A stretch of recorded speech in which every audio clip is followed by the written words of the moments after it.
Well, hello everyone. Welcome to an interview with the Bouchercon 2020 International Guest of Honour, Anthony Horowitz. My name is Martin Edwards. We were going to be conducting this interview in Sacramento, in California, but for reasons that you will all understand, that isn't happening. So I'm speaking to you from Cheshire in England, and Anthony, lucky Anthony, is, I think, in Greece at the moment. So we're doing this remotely, but we hope you'll enjoy it. I'm sure you will, because Anthony is one of the world's great entertainers amongst writers, and he's got a fund of stories that I'm sure you'll find fascinating. My name is Martin Edwards. I am myself a crime writer. I published 19 crime novels, most recently Gallows Court and Mortmain Hall, both of which are set in 1930. They're love letters to golden age detective fiction, which we will be talking about later on. But first, Anthony, I wanted to ask you, what really started you on the path to becoming a writer? Were you very young? Did it was it always a lifetime dream, or did it come about some other way? Well, first of all, Martin, it's a great pleasure to be talking to you. It is a miracle, isn't it? You in the UK, here I am in Crete, in fact, and our audience in America. And it's very sad that we can't all be together in physical terms, but this has to be the next best thing. And to answer your question, I knew when I was 10 years old that I was going to be a writer without any doubt at all. I was stuck in a really unpleasant school. You being English will know that the English private school system, the system that you pay for, is full of schools that are really just horror stories. And I was sent to one of those when I was 8 years old and had an extremely unhappy time there. And I was saved really by one thing, which was story. I read stories in the library and got immersed in books, but also in the dormitory. We slept in rooms with 8 beds and 8 little kids together in one room. And after the lights were turned out, all these kids were scared and they were unhappy in this very, very violent and oppressive atmosphere. I used to tell stories. I'd tell stories to entertain the other kids. And in doing so, I found myself. At that time, I thought I was useless at everything and that I had no future. My teachers told it to me often enough. But when I told stories, something happened, something changed inside me, and I found I had a power. And if I may just say that one of the things that I always talk about when I'm visiting schools or talking to young people is never let anybody tell you have no talent. Every single kid in this world has a talent. And if there's one secret in life, I think it is to find the talent. And for me, it was writing. And at 10 years old, I knew that was what I was going to do. Yes, absolutely, and of course, what a great success you've made of it. Now we will talk a good deal about the novels. We'll also talk about the stage plays a little bit as well. But I also wanted to ask you about your television writing. You've done a lot of that over the years, and I wonder how you first became involved with that. Well, Martin, you're jumping ahead a little bit because I was writing. I had my first book published when I was 22, and I wrote for about 9 years, I think, before I actually had my first outing on television, which was a wonderful show called Robin of Sherwood, a retelling of Robin Hood, which at the time was one of the biggest shows in British television. You may remember it with Jason Connery, son of Thorne, was played Robin. And I went from never having written television to becoming the junior writer on that show. It was a rather twisty way in. I'd written a novel based on Robin Hood, and producers needed a writer who knew the myth inside out, the legend, and somehow we found each other. So I went from never writing TV to writing on this extraordinary roller coaster of a show. There was nothing like it in my life, because we would be writing the show and finish writing on a Friday, and they would literally start shooting on the Monday following. Now, I don't know if you've worked in TV, but these days it can be 3 to 6 months from the end of the writing period to actually shooting the show. But we were really hard up against it. I loved it. It was the most wonderful fun, and I had 2 great mentors, the producer Paul Knight and the late writer Richard Carpenter, taught me so much about the television business. It was a baptism of fire, but it got me into TV. And then, of course, many shows followed, including a lot of crime shows, Agatha Christie's Poirot, of course, being the best one later on, Midsomer Murders. And I've been very lucky in that I've, throughout my entire life, managed to balance writing books for young people and for adults with television, and as you said, theatre, film, even journalism. I do everything, if it involves writing. Yes, a man of all literary talents. That's absolutely true. And in terms of the TV writing, what did you find about it that was particularly different and perhaps challenging from writing the books that you've been working on previously?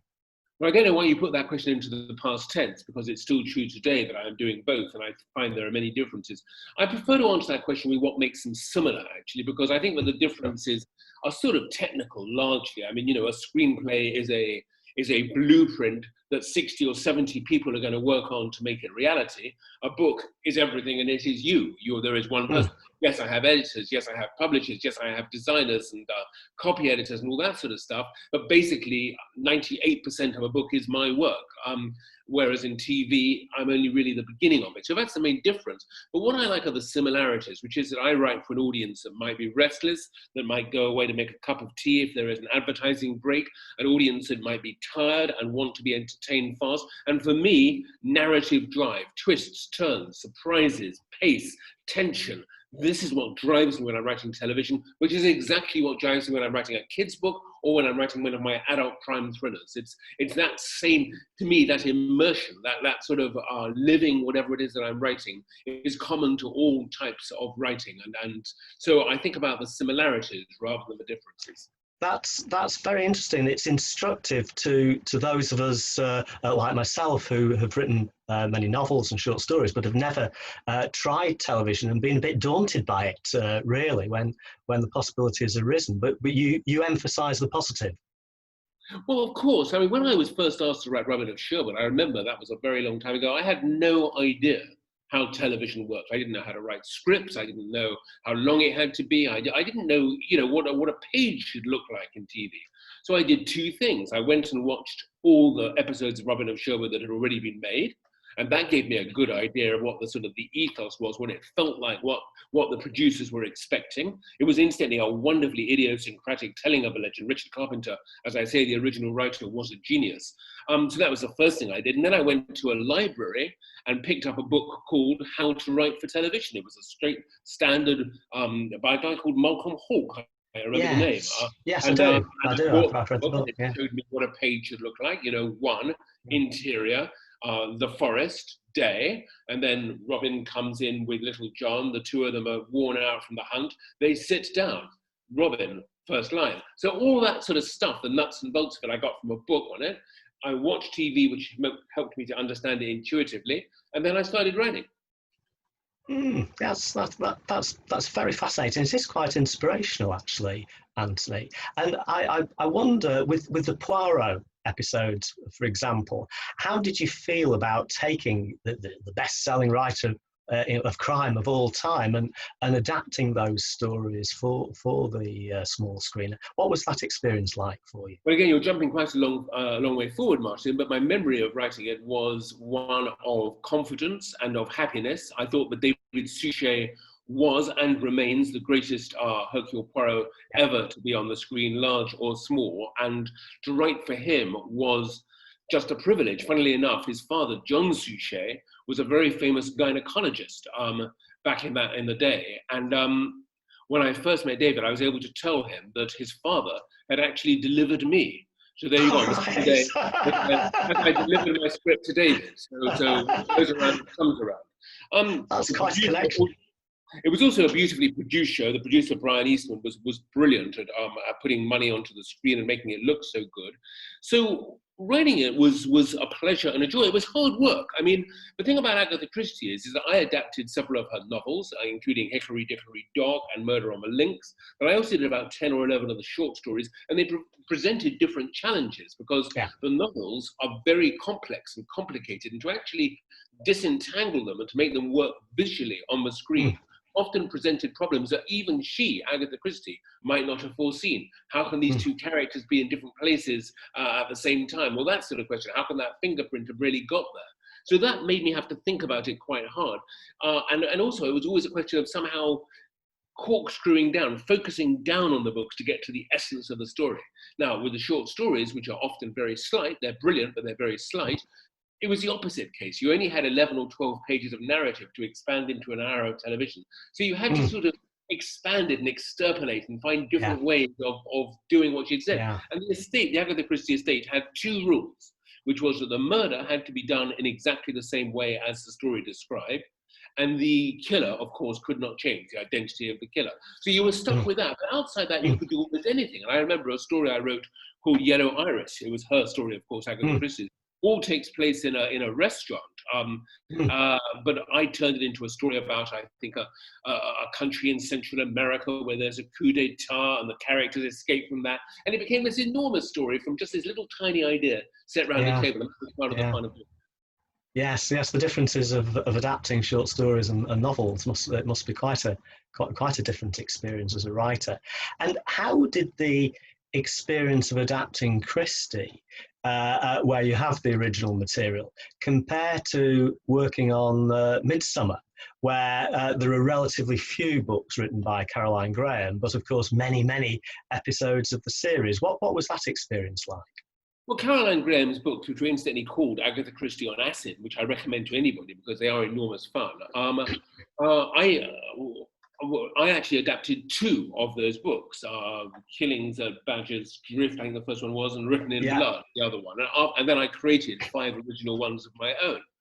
I think what was great was that Caroline had created a world, this world of sort of an England that never really existed. Thatched cottages, net curtains, village lawns, old ladies on tricycles, and then behind those net curtains, the most obscene activity going on and sort of disgusting behavior and dreadful murders.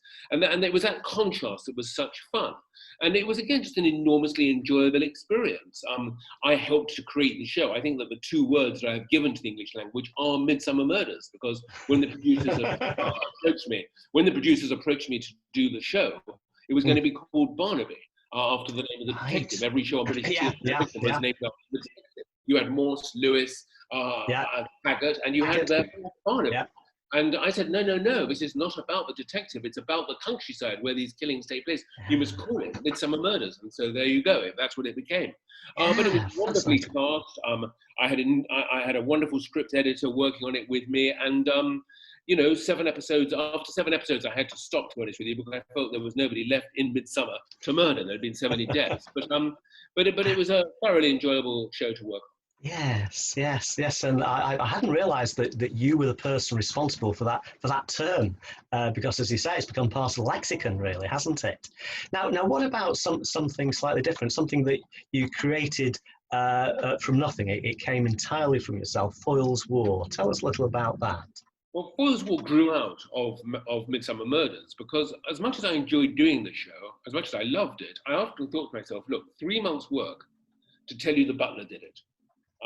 So much time spent to such a little effect. Your evening, Sunday evening, 2 hours of your time, again, just to get a solution to a murder.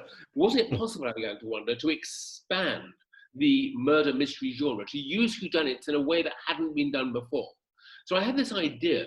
I'd had a nanny, incidentally, who had been with the Women's Auxiliary Air Force during the war, the WAF, as it was called, and had been a driver with them. I'd been brought up with the Second World War and Second World War stories. And something occurred to me. But to do a murder mystery show at a time when murder was almost irrelevant was an interesting idea, because after all, the show is set in Hastings, and let us say a lady is found with a knife in her back in a library, the body in the library. Suddenly it pales into insignificance when you know that just 50 miles away, 500 people are being murdered every single day. And that is, of course, what Foyle's War is all about. And it allowed me to look at murder differently, but also to tell extraordinary stories about Britain from 1940 all the way through to 1947, about the front line, not the front line, I mean the front line not in the war, about the home front in that time, and to tell stories that hadn't been told, almost in the guise of murder mystery stories. Yes, there are bodies, yes, there are clues, there are suspects, there are red herrings, there are twists and there are turns, and there is a solution to every episode. But what excited me was not that so much. It was the true stories of what people were doing at that time. And many of the stories in Foyle's War grow out of things that only existed then. A good example is the blackout. In the blackout, people could do things they couldn't do when the lights were on, obviously, but also made mistakes. We had a whole episode based simply on the fact that somebody makes a mistake because all the street signs have been taken down. That's for the war. And also because of the blackout, they don't know where they're going and they killed the wrong person. So it was that sort of thing that we could use. But always, I say, my first consideration. And incidentally, if we're going to talk about my books and the work that I was hopefully going to come to Bouchercon for, Yes. that has been my aim all along. It began with Foyle's War, but the idea has always been to do things with whodunits that have never been done before, and to try and subvert the genre, giving readers the same surprises, the same twists and turns, but on my terms, in a really different way. Yeah, and that is, if I may say so, something in a way that you have in common with Agatha Christie, because in many ways that's what she often did with. Well, Agatha Christie, of course, was brilliant at taking the core of whodunits. One person kills another person for a reason, and just taking those three little threads, she used to spin the most extraordinary tapestries. And yes, you're absolutely right. You know, one thinks of The Murder of Roger Ackroyd or Orient Express, And Then There Were None. Three books which break all the rules and which do things that had never been done before. And it's one of the reasons why I used to love writing Agatha Christie. But in fact, I had read her when I was in my late teens and 20s. So by the time I arrived at doing Agatha Christie on television, I knew her work pretty well. And I will be honest and say that my own work does owe a great deal to her. As is the case with many leading crime writers today, I think. But let's not forget that she herself began with Sherlock Holmes. I mean, Conan Doyle is the great-grandfather of modern mystery writing. Yeah. I have also, of course, written 2 Sherlock Holmes novels and am steeped in the world of Conan Doyle. And she herself, Agatha Christie, admitted that she had borrowed from Doyle, just as I admit I have borrowed from her. Indeed, and of course, Poirot and Hastings originally was very similar to the Sherlock and Watson That's what Doyle created. Doyle created the brilliant idea, really, of the sidekick.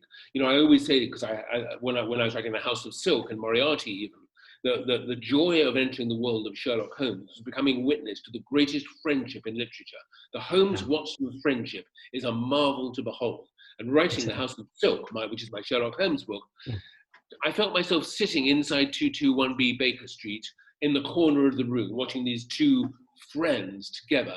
And it was the most wonderful experience, the most enjoyable book to write. I can well imagine. And we will come on to the books in quite a bit of detail in a moment. But just before we do, I want to move on to an area of your career that perhaps is a little less well known. It's your work for the stage, and I was very fascinated to read about a play which I confess I haven't seen, but which sounds absolutely intriguing, called Mind Game. That was a stage play you wrote maybe the best part of 20 years ago. Did it begin as a novel? Okay, it has to be said that theatre has not been the one area that I've had my most success. Indeed, writing a really successful play seems to sort of somehow always be just a few inches out of my grasp. Mind Game, which is a play I wrote, I think it was 20-something years ago, was inspired really by Peter Shaffer's masterpiece, Sleuth, which had, as you know, an extraordinary twist in it and completely bamboozled the audience. And I was trying to do the same, but in a different way. In other words, to not play the same tricks again. And Mind Game, I mean, it's been off Broadway, it's been in the West End, it's been all over England. I tell you, there's barely been a year when someone somewhere hasn't performed it. And it is a sort of a tricksy psychological thriller that tries to do different things with the theatre, just as my whodunits in my novels are trying to do different things there. And, you know, I could mention a second play I wrote called Dinner with Saddam, which took French farce, the whole idea of people hiding in cupboards and trousers falling down, but again, trying to subvert what farce is about by making a play about the 2003 invasion of Iraq. Can you imagine anything more inappropriate? A farce about that invasion or all that death and the catastrophe that still lives with us to this day. But you see, the thing to me is that the Iraq War is so well known now, but it's almost boring. If I say to an English person, weapons of mass destruction, 40-minute warning, you know, all the propaganda that we were fed, your eyes glaze. You've heard it so many times before, but do it as a farce, and maybe people sit up and think about what happened. So that's the same pattern of writing it. It's to try and take well-known genres and to subvert them. But Mind Game, look, I'd love it if somebody in Sacramento or somewhere put it on again, because I still think the play has not found its audience and there is something there that is worth seeing. I bet, because having read about it, I'm desperate to see it. So I hope to see it either on stage or maybe on film one of these days in the not too distant future. Now we've talked about TV, we've talked about the stage, but of course it's books that are the heart of BoucherCon, and you've written, as you've mentioned, many books for children, young adults, the wonderful Diamond books, Alex Rider. But I think the first that I read was a book that may be slightly less well known, called The Killing Joke. And that's an extraordinarily witty novel, a one-off. And I wonder if you could tell us a little bit about that story. Well, The Killing Joke was actually the first adult novel I ever wrote. And again, I would say it had a mixed success. Whenever a writer says mixed instead, you know that it was a complete disaster. But in this case, it was sort of, I thought, quite a funny idea I'd had, which is, where did jokes come from? That was sort of basic premise of it. You know, everybody knows certain jokes, knock jokes, or doctor jokes, or political jokes. But where is the actual origination of jokes? Who is the first person to tell a joke? And so it's a story of a man who hears a particularly unpleasant joke about somebody he knew, a relative of his, and then proceeds to try and find out, by merely following it back, who told you that joke? And then he finds that person. Who told you that joke? Who told you that joke? And he does eventually come back to the source of all jokes. And the closer he gets to the source, the more his life is in danger.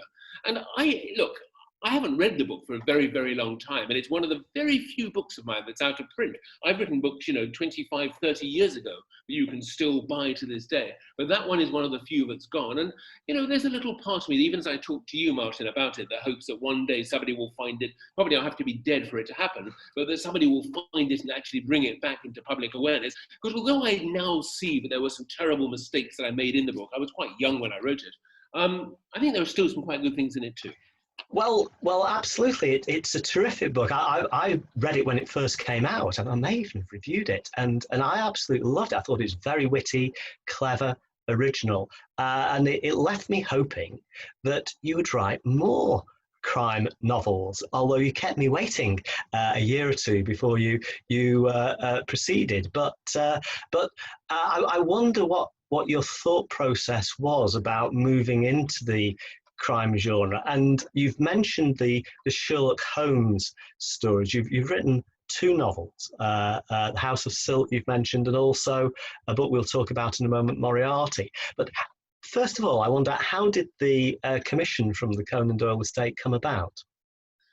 It was simply that the Conan Doyle estate, by which it's not the same as other estates, incidentally. These are merely ancestors, if you like, not ancestors, descendants of Conan Doyle, who have minimal control over the works now, because I think pretty much all of it is out of copyright. But nonetheless, they came together with the idea that they wanted to actually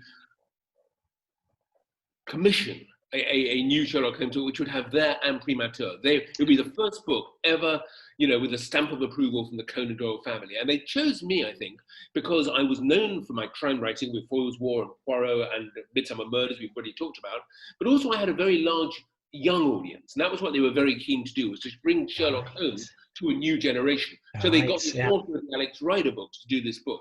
And I was thrilled to be asked. I mean, because I had loved Doyle as a boy. I mean, in my teens when I found Sherlock Holmes, and absolutely devoured those books. I mean, I could say that I knew I was going to be a writer when I was 10. I knew I was going to be a crime writer when I was 17, and that was down to Christie and to Doyle.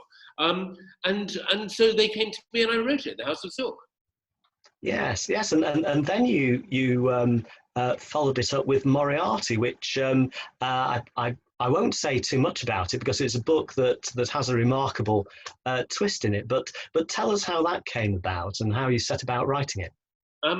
Well, after the success of The House of Silk, which was, unlike The Killing Joke, a very, very substantial success both in England and in America, the estate said, "Will you do another one?"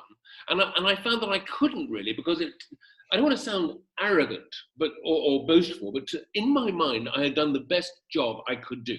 And if I did it again, it would inevitably be compared with House of Silk, that would be less good. But then I began to think, well, look, there's not just Sherlock Holmes in this world, there is the greatest villain ever created. Yeah. We know enough about Moriarty to fill half a page of a fairly small notebook. But nonetheless, his name has resounded across the decades and across the centuries And I thought, well, let's write a book about the enemy, about the evil side of this. And at the same time, a thought popped into my head. If I'm writing a book about Moriarty, would it be possible to write a book that is itself evil? And you know what I mean, and I'm trying not to give too much away because it's not a book that's easy to talk about. But the idea of Moriarty is that the reader should be absolutely poleaxed at the end and almost wish they hadn't read it. That was what my idea was, and that's a book that is worthy of the greatest evil character in And did you find it equally enjoyable to write as The House of Silk? It was an interesting exercise because it, and again, there is an interesting link with Agatha Christie, which we can't discuss because indeed there is. But nonetheless, I was inspired once again by Christie, and it was a joy to write because I knew that with every single sentence of that book, I had to be very, very careful not to give things away. So it was an interesting exercise, the same world, but a very different perspective. Yes, I think reading it as a fellow writer, and then rereading it to see how you did it is a truly fascinating exercise. I thought a remarkable book, as indeed in a totally different way is The Killing Joke, which it remains unlike any other crime novel I've ever read. It's quite extraordinary. I'd love someone to film The Killing Joke. That's what should really happen. It's a producer because it would make a really fun film. Yeah, it would. It's a terrific idea, and just very entertaining, I think. Yes, let's keep our fingers crossed. Now you've also ventured into the world of James Bond. 007. Tell us about that. How did that come about? Well, I've had two outings of James Bond. I'm rather lucky because the estate, that is the Ian Fleming estate, which is incidentally a very, very serious business. I mean, they control a great deal in the world of 007 and Bond, copyrights and all the rest of it. They had this idea that they would get a modern writer every year or every 2 years to write a new James Bond novel. And I was a little bit gutted when Sebastian Faulks got the first book, Devil May Care, even though I enjoyed it, I have to say, very much. But I've always been a lifelong Bond fan, going back to my horrible school years when I was 10 years old. The one event in the year that I looked forward to and that excited me was a James Bond movie, obviously with Sean Connery at that time, Dr. No, and From Russia with Love, and then my favourite of all the Bond films to this day, Goldfinger. And I really, really wanted to write a Bond novel. And then so Sebastian Faulks did one, and then Jeffrey Deaver did one, and then William Boyd did one. And all the time I was saying, why not me? Why not me? And I even used to write articles in my journalism mentioned en passant that I would love to write a James Bond novel. And then very, very fortunately, the estate heard about this and finally came and knocked on my door and said, yes, it's your turn. So I was the fourth writer to do it. And Trigger Mortis was the book I wrote. A title, incidentally, which has divided people. Fleming himself loved puns. He wrote one of my favorite. He wrote chapter headings. In You Only Live Twice, there's a chapter called "Slay It with Flowers," which is a pun on a famous advertising slogan, "Say it with flowers." And in Goldfinger, "Crime de la crime" instead of "creme de la creme." So puns were something he liked, but basically people do not like puns on book cover jackets, I think. So it divided audience title, but the book itself was very, very well received, mainly and particularly by the Bond fans, the people who really know these books as well as I do. And that led the estate to make a decision to come back to me for a second, which was Forever and a Day, a very much more classic sort of Bond title, incidentally. And I'm very, very proud of both books. I have to tell you that writing Sherlock Holmes or writing Bond does present challenges because I am having to ventriloquize, if you like, or to live inside the world of writers who I will freely admit are much, much better than me. I mean, they are both in their ways geniuses, Fleming and Doyle. And so to inhabit their world is to be very privileged and to have to really, I really have to raise my game. I guess, but correct me if I'm wrong, which I may well be, that writing Bond is perhaps more difficult because Watson is such a familiar voice to write in that one can see the appeal instantly. Bond is, I would have thought, is a bit more challenging, isn't it? Well, Martin, I mean, difficult is not a word I like to use, because I always say, but if writing is difficult, something has gone wrong. But I think your comment is absolutely on the money, and it's not, and it takes a writer, I think, to know that and to recognize the differences. Yes, Bond was a great deal more difficult than Holmes, but for different reasons, perhaps, than you might think. I mean, first of all, because Holmes is tucked away in the 19th century, it's a safer area. It's further away from us. Bond is nearer, and therefore some of the attitudes to politics and the sort of sociology in the books can be more challenging. And also I think that people are, in a way, more invested in Bond because of the films. I mean, the films are billion-dollar enterprises, and therefore there is a lot of tension and excitement. You know, can you name a film where just who is going to sing the theme song will come for a whole week? You know, the stakes are very, very high. And as I discovered, to an extent, to my cost, certainly with Trigger Mortis, you have to be very, very careful how you speak to the press if you enter the James Bond world, because comments that can be completely innocent and can be completely, personal, can be misconstrued, and you can find you made a fool of yourself very, very easily, because everything is blown out of proportion. So having done 2 books, and I'm asked, will I do a third? And I can't even answer that question, because yes, I would like to. Yes, it is under discussion, but until I get the green light to say yes, or to be told, sorry guys, it's going to be some other lucky, so-and-so, I'm not allowed to say anything. Yes, and dare we ask if there's any possibility of those Bond books themselves being made into films? I think there's zero possibility. I mean, I can say that quite honestly, and that is only because the producers at Eon Productions, Barbara Broccoli and Michael G. Wilson, who do a brilliant job, do it on their own terms. They do it with their own material, and they make their own films. And except for the last one, Spectre, which had one tiny scene in it, I don't know if you noticed it, Martin, where Bond is being tortured, which actually came out of Colonel Sun, the first time that a sort of continuation novel has appeared on the screen in any film. Apart from that, they stick very much to their own world, and they will not come to mine. That's interesting. And of course, you mentioned Colonel Sun, because that was the first, wasn't it, of the continuation novels, and that was Kingsley Amis, of all people. Right under the pseudonym of Robert Markham. That's absolutely correct. Right, it's still, incidentally, for my money, the best continuation novel of all of them, including mine. I think that he did a fantastic job. Curiously, the torture scene at the end of the book is perhaps a little bit over the top and somewhat spoils it. It leaves a very sour taste in the mouth, what is done to Bond in the final chapters. It's quite sleazy. And I think he got that wrong. But everything else in it, the language, the construction, the characters, the world, the understanding of Bond, the use of M, it's a fantastically good book, Colonel Sun. Yes, it's a really interesting piece of work by partly in Greece. Forgive me interrupting, since I'm talking from Greece. I must mention that part of it takes place on a Greek island, as I am now. Yes, absolutely. And something else you have in common with him is that he wrote, I don't know if you've come across this, but Amis wrote a book called The Riverside Villas Murder, which is his homage to Golden Age fiction and the Agatha Christie, John Dixon Carr type of story. And I wanted to come on now to some of your more recent work. And I'd like to start with the Daniel Hawthorne books, if I may.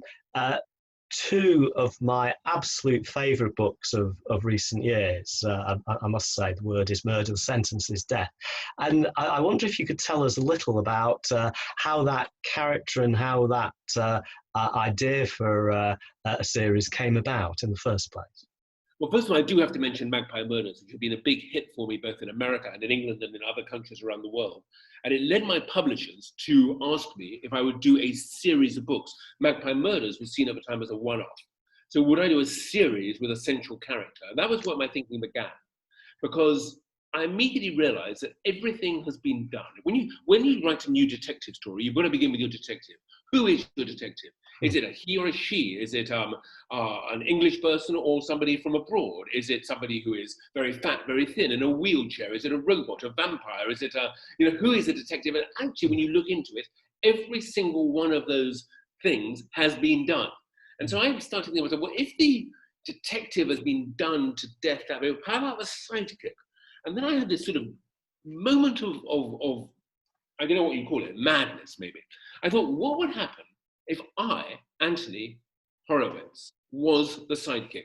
So instead of being on the mountain like Doyle and Christie, looking down into the valley and knowing everything, knowing the murder before the detectives know, knowing the murder before the murder has been committed because I'm the one who creates it. What if I'm inside the book, in the valley, where I know nothing, where instead of being the cleverest person in the book, I am the most stupid person in the book, where I don't even have a book if a detective doesn't solve it?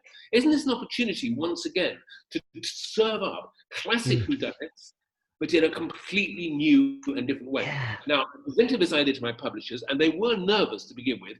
Was this book going to be egotistical? Was it going to be vain? That, oh, look, it's Anthony, isn't he clever, sort of thing. And I said, no, it's the opposite of that, because in a Sherlock Holmes novel, it is Sherlock Holmes that we talk about. Watson is the voice of the book, but Watson is also pretty invisible. What do we know about him? He was wounded. He was married. His wife died. That's about it. He's a doctor. You don't really get inside Watson's life. You're in Holmes's life. And that's what happens in the Hawthorne novels.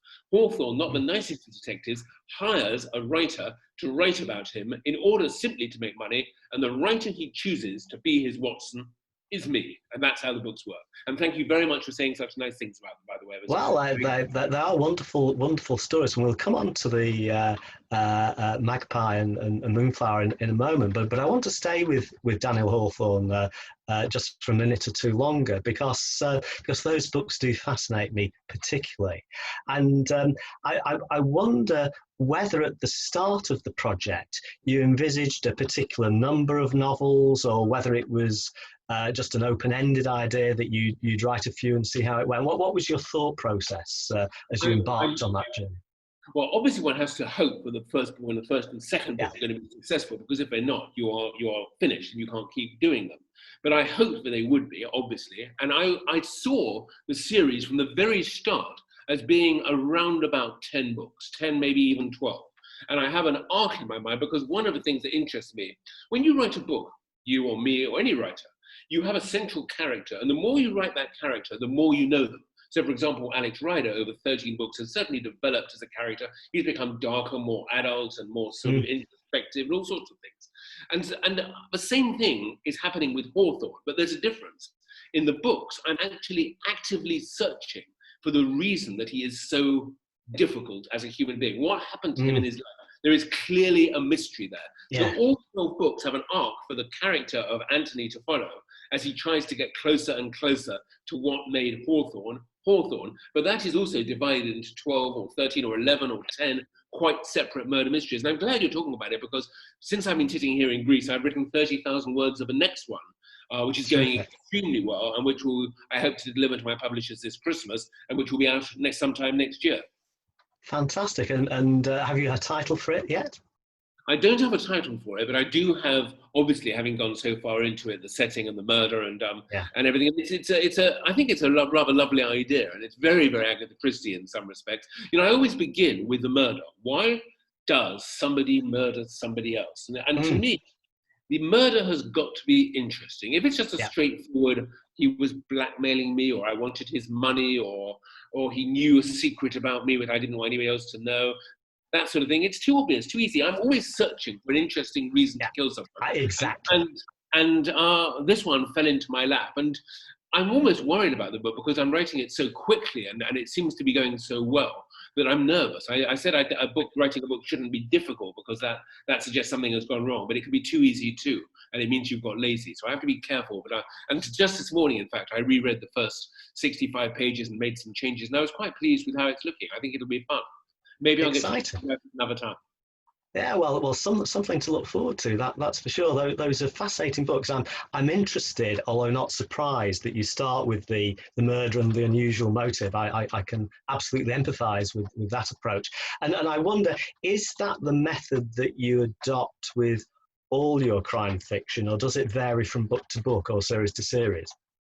No, I spend a lot of time. Funnily enough, I have right here the notebook that I have.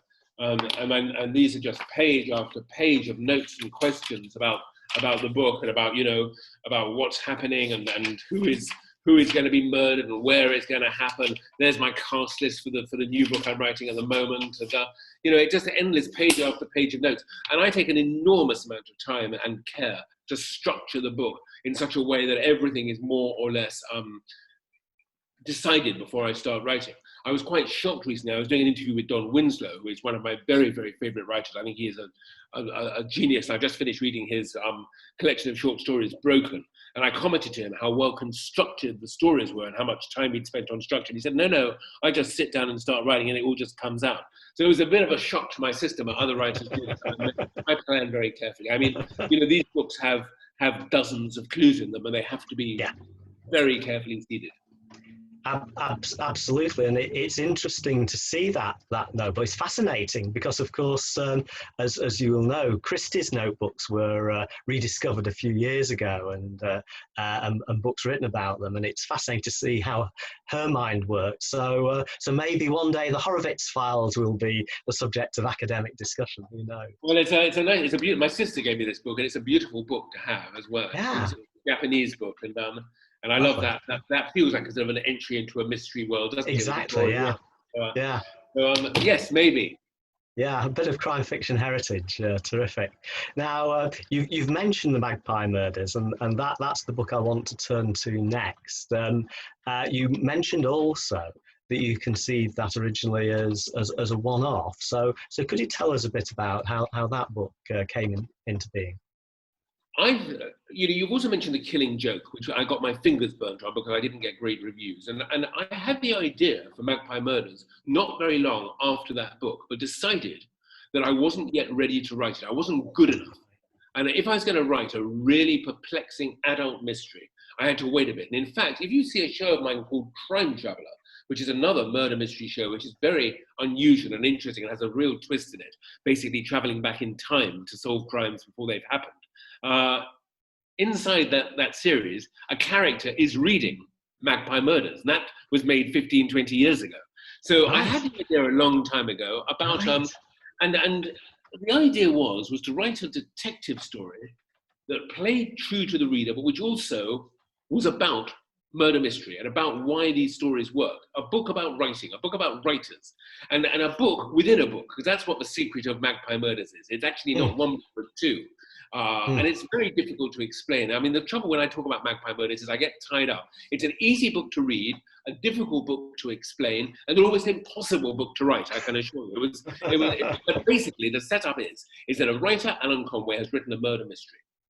But before he can write the last chapter of this book, the worst thing in the world happens, he is killed. And therefore, the publishers are left with a book they cannot publish because they don't know who did it. And so an editor called Susan Ryland travels to Alan Conway's home to see if she can find the missing chapter. And in doing so, she discovers two things. The first is that Alan Conway was himself murdered. And the second thing is that the secret to who murdered him is concealed somewhere in the last book that he wrote. So it's a double investigation. And the joy of it is I get to write a modern murder mystery set in the 21st century with a modern female protagonist who isn't even a detective, she's an editor, and yet at the same time I can write a perfect, hopefully, pastiche to Golden Age crime drama. Is the book within the book. The Atticus Punt novels, that's the name of Alan Conway's detective, a detective who does, I have to say, owe quite a bit to Poirot, is his detective, and his adventures are told in a very different way to Susan's. And it's a clash between the two of them. Incidentally, I have just turned Magpie Murders into a 6-part television series, which is going to be filmed by PBS and BritBox. So we're doing that next year. We have a wonderful piece of casting for Susan, and COVID, of course, is making life nightmarish for producers. But my wife, who also produced Foyle's War, that's Jill Green, is going to be producing this new series. And the scripts have taken me about 2 years to write, but I'm very excited about them, and so is everyone else. So that's coming next. Fantastic. Definitely something to look forward to. That's, well, you heard it here first. So there is now, hot off the press, so to speak, is it a sequel? I've not yet had the chance to read it. Moonflower Murders with Susan again. If I reach out and show you the beautiful English edition, which is sitting on my desk here. This won't be the edition that comes to America incidentally. That happens in November. It's a lovely cover too in America. Yeah, what happened basically was this, is that the publisher looked at the success of Magpie Murders and said, look, we'd love it if you could do another. We really like Susan Ryland as well. At the moment, it's very helpful to have a female lead in a detective story in purely commercial terms, but we like her as a character anyway. At the same time, the television people were saying, look, we're happy to do a 6-part series, but it'd be much, much better if we knew there was a second series if the first one succeeds. So having that sort of twin assault on my brain power, on my little grey cells, I should say, I thought about it and realised there was a way of doing, not exactly a sequel, well, it is a sequel to Magpie Murders, but you don't have to have read Magpie Murders to read this one. So a standalone book that would come second. And I have to say that I am very, very happy with this book. In England, we are recording this interview just, I think, about 2 days before publication of the book. So it's sort of quite an exciting time for me. But, initial reaction to it has been fantastic and very positive. And, it works. It just seems to work. And what it does is it does the same trick, incidentally, of having the book in the book. The old-fashioned golden age crime story written by Alan Conway is part of the book. And there's still a modern murder mystery, but they relate to each other in a different way this time. I try not to repeat myself. All my life, I've had a fear of formula. And so this does the same trick, but in a very different way. Yes, and you've managed, despite being so prolific, if I may say so, to avoid formula, both in the series we've mentioned briefly but not talked about in detail, Alex Rider and so on, the Diamond Brothers, but also in these books, the two Hawthorne books, I found quite fascinating in the way that you take this relationship between Hawthorne and yourself a step further. But although the plot, the mystery in the second book is just as tricky as the first, it is still quite distinct, and that's not an easy thing to achieve. So well, for me, what can I say, Martin? But thank you very much for being so kind and so knowledgeable as another writer. You have all the insights, of course. But I think it is important, first of all, to avoid formula. Formula is when you're writing a book with the knowledge you'll get a big check at the end of the month. You don't need to invest yourself in it 100%. But also, I think it's the exact opposite of what writing is about. Writing is an adventure. For both of us, for all writers, you don't know where you're going to go. You don't know where you're going to, how many copies you're going to sell. You don't know where your writing is going to take you. In this case, talking to you is part of that adventure, and being involved with BoucherCon is part of the journey. And it would have been lovely to have come to Sacramento as part of that too. It didn't happen. But now Moonflower Murders, then another Hawthorne, then another book. You've got to keep surprising yourself, or you won't surprise your readers, and that's what I try to do. Yes, and I think those are very wise words for any aspiring writer. This element of surprise and joy and pleasure, because it is hard work. You've made it seem easy, but it is hard work. It takes a lot of discipline, and you need that sense of joy to keep you motivated when things aren't so easy. You've said yourself, even as a very successful writer, one of the most successful writers around today, that there has been the odd book or the odd play that hasn't quite worked as you'd hoped, and that happens to everyone, really, doesn't it? It happened to Christie and so.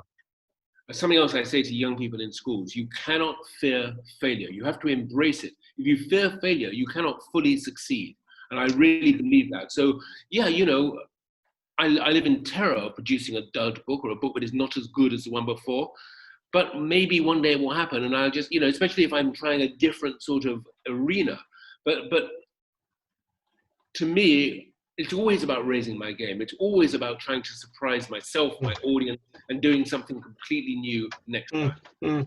Yes, and I feel you've absolutely succeeded in that. I can't wait to hear what you think of I can't wait to hear what you think of Hawthorne 3 when it arrives on your desk. We'll have to have very much looking forward to it.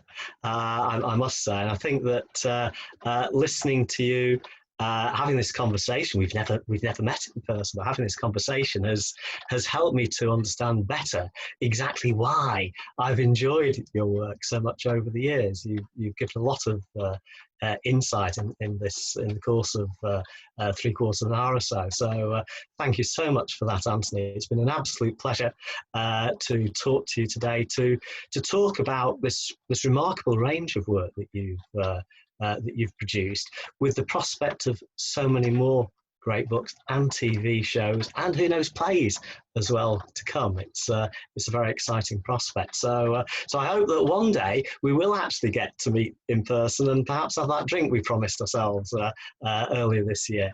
But for the time being, thank you so much for being such a wonderful, interesting and informative guest speaker. And congratulations again on being the 2020 Bouchercon International Mystery Guest of Honour. Thank you. Thank you, Martin. Well, this is the moment when I should hold up the wonderful award that I've been sent by Bouchercon 2020. Unfortunately, the award is in England and I'm here in Crete, so I shall just have to imagine I'm holding it here. And I want to say, first of all, thank you everybody so much. It means a great deal to me because writing is a solitary business at the best of times, and it is just so nice to know that there are people out there who appreciate what you do. At the same time, when I do finally get the award in my hands and can see it, I know I'll be a little sad that I didn't make it to Sacramento this year for obvious reasons. Let us just hope the world gets to be a better, safer place and that one day we'll all meet together and talk about COVID in the past tense. But until then, I want to thank you all very, very much and to say how very, very happy I am to be part of Bouchercon 2020. Celebrating over 25 years of great reads, Hine & Company Books is a destination for all book lovers. One of Northern California's largest used bookstores, Hine & Company carries fiction, nonfiction, and coffee table books, featuring used and rare editions along with new books on local history and books written by local authors. We also carry vinyl, CDs, and books on CD. As you head for the second floor, travel back in time to Baker Street West, our Victorian tribute to Sherlock Holmes, home of the Baker Street Players and our science society, the Holmes Hounds. Baker Street West, where the game is always afoot. Find yourself a comfy reading area at Hine & Company Books, located at 204 North Main Street, Jackson, California. Call us at 209-223-9076 or find us on Facebook.